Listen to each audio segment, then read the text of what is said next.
membahas sedikit ya mengenai vulnerability yang lagi-lagi mendapatkan tempat utama ya di pembahasan dari banyak sekali website, blog maupun analisa dari berbagai macam vendor.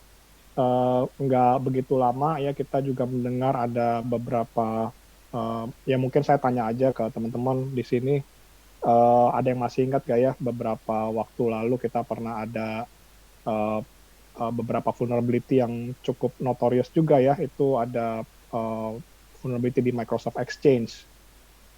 Nah, tapi sepertinya saya nggak tahu ya apakah kita sudah selesai dengan itu, tapi sebetulnya yang menjadi concern kita adalah mudah-mudahan dengan pemahaman yang rutin seperti ini ya, awareness yang kita berikan secara rutin seperti ini, membantu kita untuk pertama sadar bahwa vulnerability yang melibatkan software-software yang umum dipakai itu dampaknya pasti besar ya. Kalau softwarenya itu pemakainya sedikit, maka cenderung akan lebih cepat dilupakan. Nah, Apache Log4j ini termasuk yang widespread ya, artinya banyak digunakan tidak cuma oleh Apache, tapi juga ternyata oleh banyak enterprise product. Ya. Nah ini mudah-mudahan kita dengan pemahaman hari ini tahu bagaimana vulnerability ini bekerja, dan yang terlebih adalah tahu bagaimana memitigasinya. Ya. Jadi oke, kita mulai aja ya. Jadi selama kurang lebih kalau di kita mungkin seminggu 2 minggu ke belakang ya, itu ada begitu banyak sekali pembahasan, begitu banyak sekali request ya, apa untuk mitigasi dari serangan yang memanfaatkan vulnerability ini gitu. Nah, kita ngelihat beberapa ransomware memanfaatkan mulai ya exploit dari Log4j ini.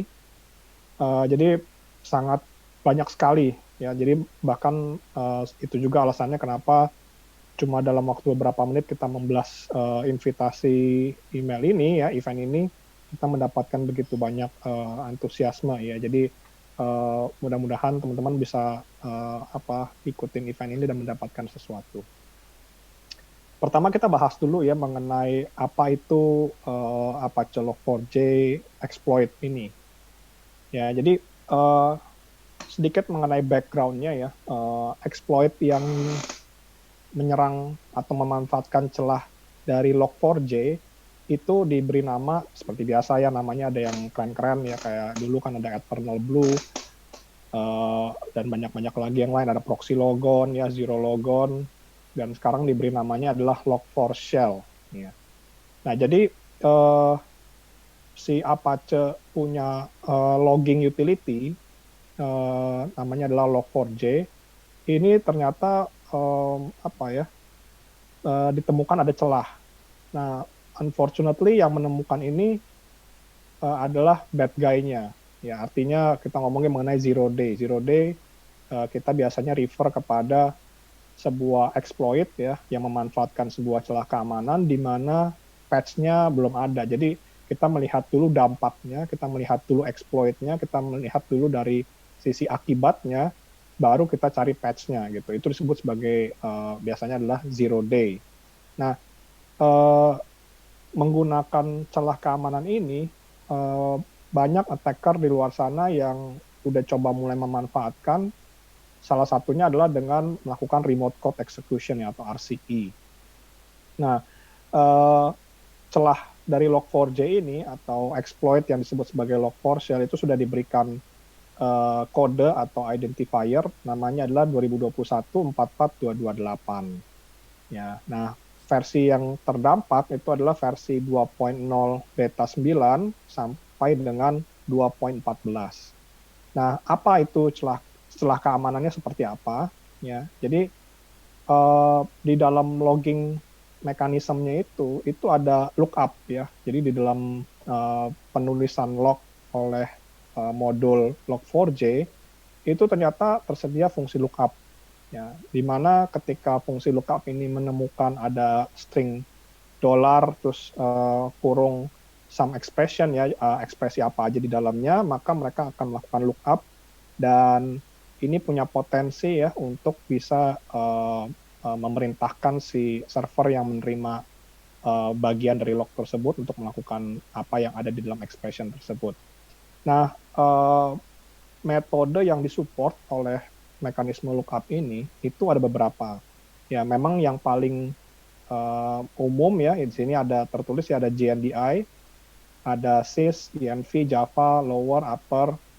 Nah, metode-metode tersebut menggunakan protokol ya seperti contohnya LDAP, RMI, DNS, IIOP gitu ya. Nah, celah keamanan ini sebetulnya sudah mulai di sounding ya di blognya Cloudflare itu di tanggal 1 Desember. Ya, jadi udah 2 minggu lah berlalu ya. Nah, salah satu berita yang paling baru juga itu adalah ternyata sudah di-assign satu lagi identifier untuk celah keamanan yang mirip ya, artinya si Log4j ini bisa dimanfaatkan menggunakan exploit yang kedua ya, yang kita berikan nama CVE 2021 itu 45046 ya. Jadi yang pertama yang akan kita bahas ini, pada saat kita bahas ini pun ternyata di luaran kita sudah mendapatkan berita yang terbarunya, sudah ada yang kedua. Ya, jadi nggak apa-apa, apa yang kita pelajarin ini adalah sama ya, artinya untuk yang baru pun pemahaman kita masih bisa dipakai. Nah, Log4j ini sendiri berbasiskan Java ya, artinya bahasa pemrograman yang sangat umum yang banyak dipakai untuk melakukan logging ya, terutama untuk application access ya, misalnya Apache misalnya contoh ya. Nah, saking karena dia menggunakan Java ya, dan ini Java adalah pemrograman yang cukup umum. Nah, banyak enterprise application cloud servers yang memanfaatkan logging mechanism ini atau modul Log4j ini. Ya.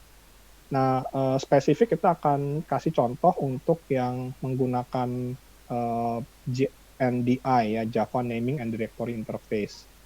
Nah, ini cara kerjanya bagaimana? Ya. Nah, ini ada simplified diagram mengenai bagaimana perbandingannya antara normal operation dengan sebuah sistem yang berpotensi untuk terkompromise. Ya. Jadi kalau lihat di atas, ini ada, let's say ada seorang pengguna ya, itu mengakses sebuah website atau web server yang berbasiskan Apache misalnya ya. Nah, biasanya ketika kita mengakses website, misalnya kita mau mengakses index.html misalnya ya, maka sebetulnya ada HTTP header di sana ya, bentuknya GET biasanya. Tapi nggak cuma itu parameter yang digunakan ya, HTTP request, tapi juga ada kadang-kadang user agent. Nah, user agent ini misalnya kalau kayak di contoh ini ya, dia memberitahu tipe browser yang digunakan dan versinya. Nah, ini berubah-ubah ya, kadang-kadang juga menggunakan Chrome misalnya gitu.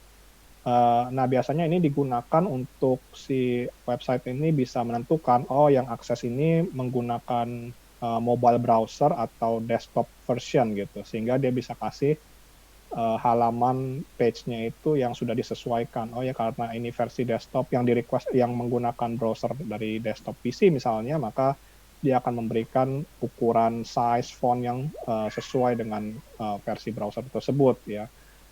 Nah, ini kalau diaktifkan loggingnya ya, dan biasanya memang aktif, itu si web server akan mencatat akses tersebut ya. Ada seseorang yang merequest index.html ya menggunakan Mozilla misalnya contohnya. Nah, ini adalah cara kerja yang sangat normal. Nah, kalau kita lihat mekanisme yang digunakan oleh attacker, yaitu apa?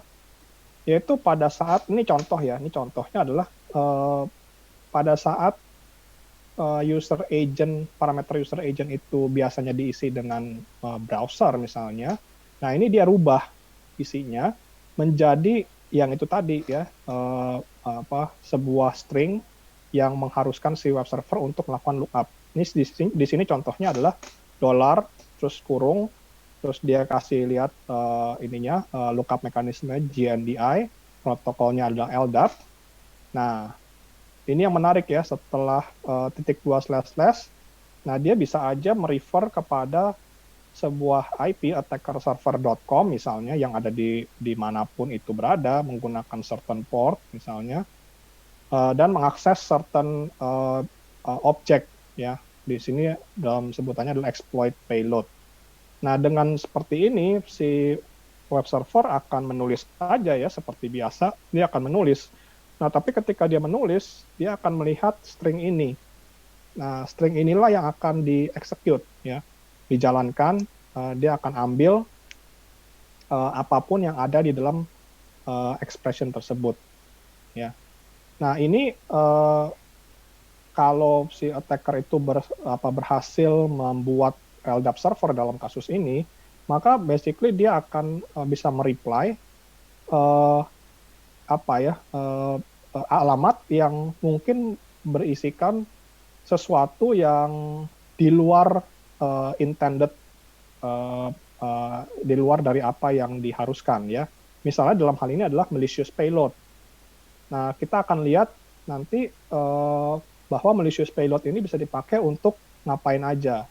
Nah, ketika si web server tersebut itu sudah mendapatkan jawabannya, dan dia mendapatkan jawabannya adalah bahwa kamu harus ambil certain file di sini, gitu misalnya, maka dia akan ambil, dan dia akan jalanin. Ya, karena dia, basically dia hanya menjalankan apa yang diperintahkan, gitu. Ya, disinilah letak celahnya, yaitu terjadi metode lookup, ya, terjadi sebuah lookup untuk whatever value yang disiapkan di dalam tanda kurung tersebut ya. Nah, yang di dalam tanda kurung inilah yang menjadi masalah gitu. Kalau dia isinya ransomware ya dijalanin ransomware. Kalau dia isinya adalah misalnya tools yang sederhana ya, misalnya kayak Netcat misalnya gitu ya, dia akan ambil Netcat sehingga si attacker-nya itu bisa remote access ke dalam web server dan melakukan hal-hal yang lain ya. Nah, inilah kurang lebih ya inti dari exploit ini, inti dari celah keamanan ini. Nah, sekarang kita pengen tahu versi Log4j yang terdampak itu yang apa. Ya, tadi saya sempat share bahwa yang terdampak adalah 2.0 beta 9 sampai dengan 2.14 ya. Tapi ternyata saya baru baca lagi bahwa versi 2.15 pun, jadi awalnya itu dari Apache menerbitkan patch ya yang bisa menutup ini ya 2.15 sebetulnya. Nah, tapi sepertinya incomplete ya, sehingga harus naik ke 2.16. Nah, kalau rekan-rekan di sini ada yang mendapati bahwa Log4j yang dipakai adalah versi 1, maka sebenarnya metode lookup ini belum ada ya, sehingga tidak terdampak. Tetapi versi 1 ini dia sudah dianggap end of life ya. Jadi artinya sangat disarankan untuk naiknya adalah ke versi 2.16 ya, secepat mungkin. Nah, kita juga pengen tahu sebetulnya apakah ini terdampak hanya kepada Apache ya. Nah, unfortunately enggak ya. Nah, ini inilah yang menjadikan kenapa kita ada di sini, karena banyak organisasi di luar sana yang kesulitan untuk mendapati ada berapa banyak aplikasi mereka yang sebetulnya berpotensi untuk diserang atau rentan terhadap exploit ini. Ya, karena ada begitu banyak enterprise application yang menggunakan Log4j ini. Ya, dari KB yang kami punya ya, referensi yang kami punya itu beberapa software dari Apache definitely terdampak ya, misalnya Struts, Druid, Flink. Tapi juga nggak itu aja ya, Elasticsearch, Kafka, Red Hat ya, beberapa packages dari OpenShift dan JBoss-nya pun dilaporkan terdampak.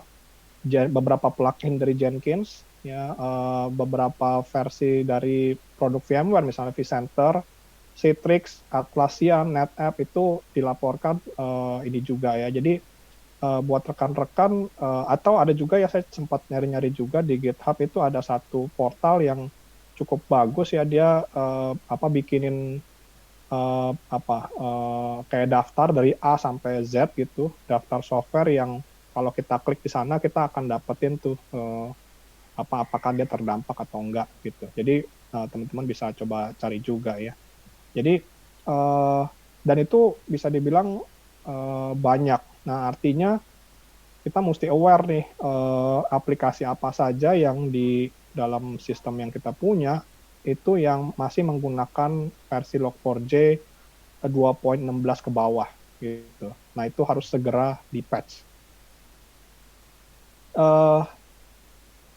Nah, tadi balik lagi ya ke contoh yang tadi, di mana contoh yang simple, di mana payload itu bisa ditulis ya, artinya payload apapun ya, kita melihat dari sisi di seminggu 2 minggu ini itu ternyata yang banyak menggunakan adalah botnet Mirai ya. Jadi artinya tujuan dari mereka adalah menjadikan web server tersebut sebagai zombie-zombinya mereka ya. Atau juga coin miner, artinya untuk mencuri utilisasi mereka. Terus ada Cobalt Beacons, dan yang paling recent kita juga melihat ada Kinsing ransomware ya. Tapi nggak cuma itu ya, basically apapun yang si attacker tersebut punya ide kreatif apapun ya untuk taruh di sana di web server itu bisa dipakai untuk objektif apapun. Ya nggak cuma ngedrop virus atau malware seperti ini atau botnet seperti ini, tapi juga bisa nge-extract info ya. Ngambil data kalau mungkin dia ngerasa datanya itu penting atau segala macam ya. Jadi cukup banyak permulaan dari serangan ini tuh udah cukup banyak ya, di awal-awal aja udah cukup banyak, dan kita juga akan melihat bahwa dengan begitu banyaknya enterprise application yang menggunakan Log4j yang masih rentan ini, ditambah dengan jadi mudah mengeksploitnya, nggak butuh skill yang terlalu tinggi gitu, tapi juga susah buat si victim, karena calon victim, karena ada begitu banyak enterprise application yang harus dimonitor, harus di-patch gitu, menjadikan kita melihat ya, maka attack ini akan terus-menerus ada sampai beberapa waktu ke depan. Artinya kita akan mulai ngelihat banyak attacker group yang memanfaatkan celah ini, sama seperti Microsoft Exchange punya celah beberapa waktu yang lalu ya, sampai sekarang pun masih terus ada gitu. Nah, oke, sekarang tadi kita udah mengerti mengenai cara kerja dari exploit ini. Nah, gimana caranya kita melakukan mitigasinya? Ya, pertama udah pasti adalah patch. Ya, jadi tadi saya sempat share adalah patch sampai ke yang 2.16 kalau berdasarkan data yang referensi yang saya baca paling latest itu adalah di 2.16. Nah, ada juga beberapa mitigasi di luar sana yang mereka menyarankan untuk kalau misalnya memang metode lookup tersebut tidak di-expect sama sekali gitu ya, maka di-disable atau di-remove sekalian ya. Artinya misalnya contoh untuk yang versi 2.10 dan above gitu, kita bisa set sistem propertinya ya untuk parameter no lookup-nya ini menjadi true. Terus environment variable-nya juga di set jadi true ya. Terus untuk yang versi di bawah 2.10 itu bahkan kita remove aja gitu ya, kelasnya dari atau file atau library-nya tersebut kita remove aja gitu. Nah, berikutnya lagi yang lain adalah ya ini sebenarnya security best practice ya, artinya kita hanya melakukan tighter network control, dalam arti kita benar-benar jagain bahwa yang boleh mengakses misalnya boleh mengakses internet gitu hanyalah yang memang diperbolehkan dan harus menggunakan port yang umum misalnya ya, yang kita tahu memang protokol tersebut gunakan gitu ya. Jadi itu tighter network control, terus apa sekalian aja di nggak usah dijalanin lookupnya, jadi dianggap sebagai string biasa gitu. Dan definitely yang kita harapkan udah pasti adalah di patch secepatnya ya, karena yang tadi saya cerita, as we speak udah ada second CVE yang muncul dari celah keamanan Log4j ini. Dan saya dengar lagi di artikel tersebut adalah ada calon exploit yang ketiga gitu, cuman belum dikasih CVE ID-nya. Nah, kalau dari Trend Micro sendiri ya, untuk beberapa rekan-rekan di sini mungkin ada yang sudah tahu atau sudah menggunakan Trend Micro Vision One. Ini adalah satu platform yang kita pakai untuk mengumpulkan telemetri atau activity data ya. Jadi kita menyiapkan data lake, kita collect telemetri dari server, dari endpoint gitu. Nah, dengan ini kita platform Vision One ini ya, itu bisa melakukan sweeping. Ya, jadi tadi kalau dilihat ya, ada beberapa ransomware ya, Kinsing ransomware, Mirai botnet itu dan dan beberapa malicious software yang lain, malicious virus yang lain ya, yang sudah mulai memanfaatkan celah ini. Nah, di sini kita juga menyiapkan automatic sweeping ya. Jadi kita teman-teman bisa lihat di sini ada callback domain. Jadi misalnya begitu diserang, dia bilang dia nyuruh JNDI-nya untuk mengakses servernya dia yang ada di certain alamat di internet misalnya gitu. Nah, itu kita lakukan sweeping tuh di situ ya, callback domain. Teman-teman juga bisa lihat di daftar ini callback domain ya, terus IOC-nya ya. Nah, itu bisa dilakukan secara otomatis, artinya sehari sekali kita scan atau di-initiate secara manual ya menggunakan Vision One ini. Atau buat rekan-rekan yang punya ketertarikan untuk melakukan query gitu ya, itu juga bisa kita query menggunakan search function kita. Kita pengen tahu apakah di dalam log filenya itu terdapat certain string ya, jadi ada dollar terus ada JNDI-nya gitu ya, JNDI. Itu juga bisa dilakukan di dalam Vision One. Nah, lalu juga kita menyiapkan beberapa rule IPS yang bisa dipakai, diaktifkan untuk memblok exploit-exploitnya ya. Jadi ini kita udah siapkan, sudah ada dari sejak beberapa hari yang lalu. Itu rule di Deep Security kita atau di Cloud One Workload Security ya. Ini basically adalah sebuah host IPS kita. Jadi ada agent yang diinstal di server-server. Nah, fungsinya adalah anti-malware, host IPS gitu. Nah, host IPS ini secara khusus bisa dipakai untuk memblok exploit-nya. Jadi ketika teman-teman lagi ngelakuin patch ya, lagi mengalokasikan waktu untuk melakukan patch, yang biasanya akan takes time, nah itu dalam jangka waktu tersebut pasti kan rentan nih untuk diserang, ya kan? Nah, itu kita bisa aktifkan rule-rule yang ada di sini ya untuk at least memblok dulu exploit-nya sehingga meminimalisasi resiko gitu ya. Nah, ini saya ada siapkan ya, jadi ada rekan SI dari Vietnam yang sudah membuatkan videonya. Saya akan coba pandu ya, saya nggak tahu mungkin jalannya tadi sih saya cobain lancar ya videonya, cuman mudah-mudahan internetnya rekan-rekan bisa melihat dengan lancar juga. Ini ada dua video. Pertama adalah dia akan kasih lihat contohnya seberapa mudahnya attacker dalam memanfaatkan celah ini. Ya, ini pakai sampel aja ya.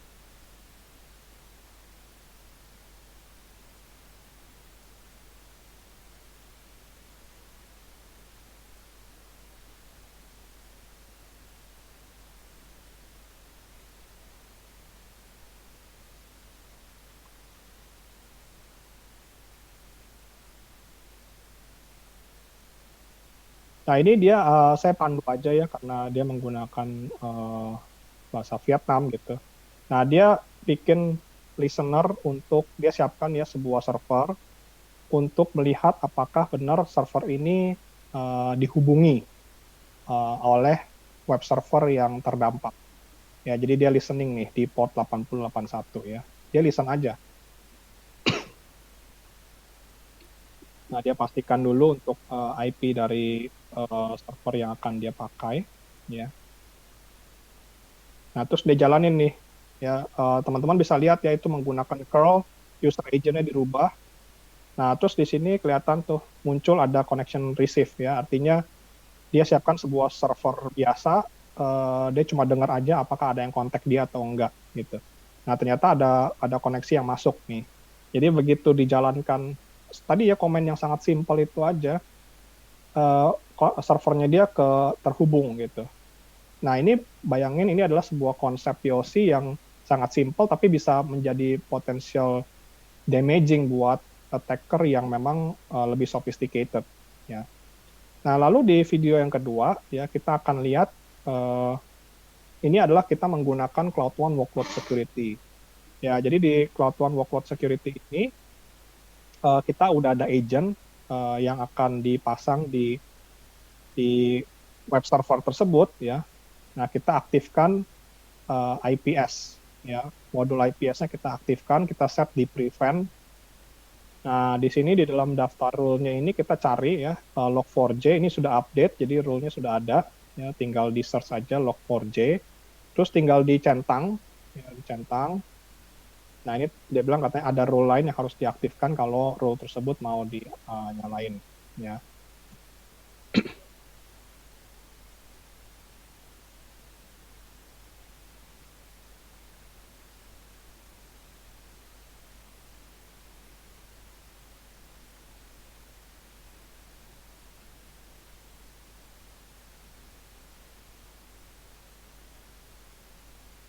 Ya, ini takes time ya untuk mengaktifkan karena ini benar-benar dari awal banget.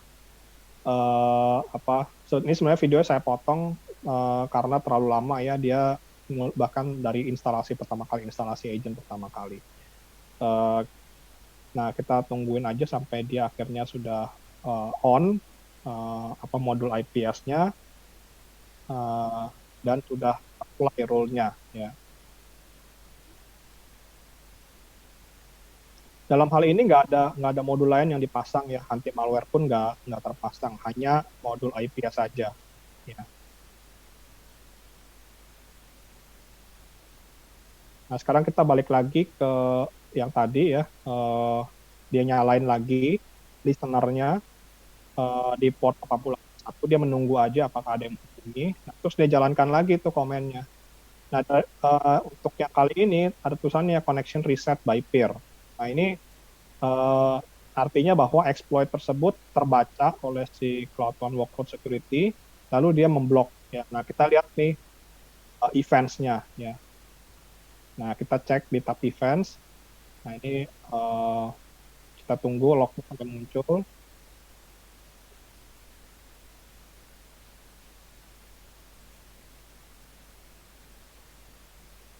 Nah, ini lognya sudah muncul ya. Role tersebut kena hit. Lalu di situ bisa dilihat bahwa Apache 4J exploit-nya ini kena hit, dan kalau datanya tersedia pun kita bisa lihat data apa yang digunakan oleh tes ini gitu ya. Nah, seperti itu kurang lebih ya cara kerja dari Cloud One Workload Security dalam hal memblok exploit-nya sembari nungguin Apache Log4j-nya itu atau enterprise application yang lain itu di patch ya. Nah, tapi nggak cuma itu ya, tadi ada Vision One, terus ada Deep Security. Nah, kita juga ada tadi ada salah satu modul namanya Log Inspection. Jadi kita melihat, kita memantau nih, memonitor apakah di dalam log file yang kita set itu ada mengandung certain string ya, misalnya contoh yang ada di sini nih di tabel ini ya, misalnya ada dollar string terus tanda kurung JNDI, LDAP, bla bla bla, IP dan segala macam, itu bisa dibuat juga untuk memonitor apakah terjadi lookup ke alamat-alamat yang kita nggak expect sama sekali gitu ya. Nah, kalau selain dari IPS, tadi ada Vision One, ada Deep Security IPS-nya, dan Trend Micro juga punya proteksi di sisi endpoint. Ya, nah dari sisi endpoint ini kita udah siapkan beberapa malware pattern ya untuk yang kita lihat sampel-sampelnya. Contoh misalnya gini, tadi saya sebut bahwa ada beberapa attacker group yang udah mulai memanfaatkan celah ini untuk naro botnetnya dia, ya Mirai misalnya. Terus juga Kinsing ransomware gitu. Nah, virus-virus ini kita udah dapetin sampelnya dan kita udah terapkan ya pattern-pattern yang terbaru untuk bisa memblok. Jadi walaupun exploit itu jalan, tapi ketika dia menyuruh web servernya itu mendownload misalnya Mirai botnet, maka ada chance untuk Mirai botnetnya itu terdetek oleh si endpoint protection-nya kita. Selain itu juga kita udah nambahin beberapa URL ya yang dipakai oleh si attacker group itu untuk menghost Mirai botnetnya dan Kinsing ransomware. Tapi ya tentu saja ya ini akan terus berkembang seiring dengan si attackernya itu bikin lagi web server baru ya, bikin lagi dan dia mungkin memanfaatkan virus-virus yang lain gitu. Jadi penting sekali untuk stay updated di server-server yang memang rentan terdampak exploit ini. Nah, selain itu juga kita ada satu produk namanya Cloud One Open Source Security by Snyk ya. Jadi kita kerjasama dengan vendor Snyk untuk memantau open source software yang dipakai ini dia vulnerable apa enggak ya. Jadi dan kita udah update rule-nya untuk Log4j. Jadi dia bisa memonitor apakah ada open source software yang ternyata masih masih rentan, yang digunakan itu masih rentan ya. Nah, kita juga udah siapkan beberapa materi, ada YouTube video ya, definitely teman-teman bisa cek ke channelnya Trend Micro, itu ada penjelasan yang lebih lengkap lagi mengenai bagaimana ini bekerja, cuman ya menggunakan bahasa Inggris gitu ya. Terus kita juga ada siapin blog, terus kita juga ada siapin KB yang sangat detail dan senantiasa diupdate ya, jadi per hari, ini tentang berapa sih? Tanggal 17 ya. Jadi per tanggal 16 kemarin diupdate, sebelumnya lagi tanggal 13 gitu. Jadi misalnya kita juga memasukkan ya informasi mengenai secara matriks yang tadi itu endpoint untuk customer endpointnya Trend Micro, untuk customer yang menggunakan deep security-nya, untuk customer yang menggunakan tipping point, maka rule berapa yang bisa dipakai untuk memblok exploit ini gitu. Nah, itu semua ada di KB ini. Nah, nggak berhenti sampai di situ ya. Kita juga meluncurkan satu quick scan ya, free. Ini free web-based Log4j vulnerability scanner ya. Alamatnya di situ tuh log4j-tester.trendmicro.com. Nah, teman-teman bisa pakai ini untuk ngetes apakah misalnya contoh teman-teman punya website berbasiskan Apache di apa yang menghadap ke arah publik. Nah, itu mau ngetes tuh apakah jalan atau enggak. Kalau dikasih $string terus JNDI, maka dia bisa dimanfaatkan untuk serangan apa enggak, itu bisa dicek di sana. Nah, ini saya ada videonya ya. Saya akan jelaskan juga sambil saya play videonya. Jadi ini kurang lebih halaman webpage-nya ya, log4j-tester.trendmicro.com. Nah, di sini teman-teman bisa pakai get-nya ya, jadi masukin aja alamat dari yang teman-teman punya website-nya gitu, atau bisa menggunakan curl ya. Jadi kalau misalnya nggak public facing, nggak ke internet, maka misalnya contoh internal server gitu. Nah, ini bisa copy ya. Jadi masukin aja URL-nya di dalam sini, lalu generate curl-nya, misalnya contoh aja ya, curl, nah ini tinggal di copy aja ya. Ini kalau ini sih harusnya video ya. Nah ini, jadi curl-nya ini di copy aja komennya ya. Begitu komennya di copy, ini misalnya nih teman kita juga bikin web server ya, terus dijalanin di situ. Nah ternyata muncul tuh di bagian loggingnya, log tersebut muncul. Nah kalau memang benar terdampak ya, dan server internalnya teman-teman itu bisa akses internet, maka di halaman ini nggak lama ya, kalau kita tungguin akan muncul unique ID sama timestamp ya. Jadi tuh kayak gini ya, jadi ada unique ID dan timestamp ini akan muncul menandakan bahwa komen yang dijalankan tersebut sebenarnya kayak semacam heartbeat ya, dia cuma kasih tahu bahwa saya pengen akses halaman log4j-tester.trendmicro.com sebetulnya gitu, jadi kayak looping balik gitu ya, simple aja. Nah ini teman-teman bisa pakai ya, walaupun jadi ini simple, free, teman-teman bisa pakai langsung ya, walaupun bukan berarti kalau nggak ada di sini, nggak muncul di sini berarti benar-benar aman, nggak juga yang tadi saya bilang ya, per hari ini aja udah ada CV yang kedua gitu. Jadi mungkin tools ini menggunakan JNDI, tapi mungkin berikutnya lagi nggak pakai JNDI ya, pakai yang lain misalnya SIS, DNV dan yang lain-lain, RMI gitu. Jadi ini untuk testing cepat saja gitu. Kira-kira seperti itu yang bisa saya share.